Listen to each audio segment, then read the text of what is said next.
Sir actually Ratlam में कुछ आपराधिक लोग हैं।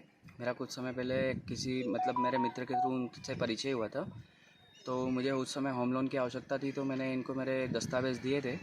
पर मुझे बाद में मालूम चला कि अपराधी लोग हैं और दूसरा कि ये फ्रॉड है। ये 420 का काम हमेशा बैंकों के साथ में करते रहते हैं। इन्होंने मेरे दस्तावेज़ों के साथ में छेड़छाड़ करी और उससे भी फर्जी लोन लेने की कोशिश करी। दूसरा, इन्होंने क्या करा कि अभी वर्तमान में 2-3 लोन इस प्रकार के करवाए और इन्होंने खुद ने पैसा खा लिया और उसमें ये मेरी शिकायत थाने पे कर रहे हैं और मुझे ब्लैकमेलिंग कर रहे हैं। इन्होंने पहले भी विगत मेरे से इस प्रकार की ब्लैकमेलिंग करके मेरे से पैसे छीने हैं और अभी भी विगत मुझसे 10 लाख रुपए की मांग कर रहे हैं।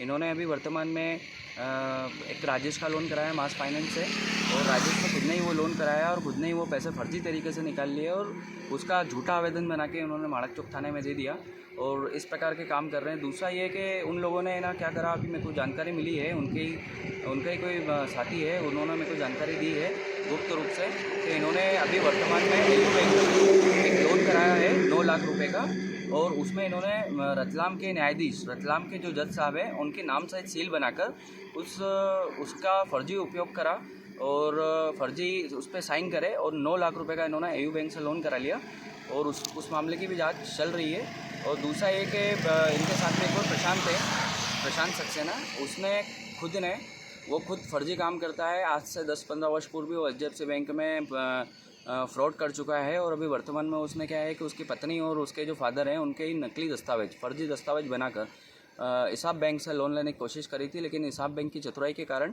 वो कागज़ वहाँ पकड़ा गए।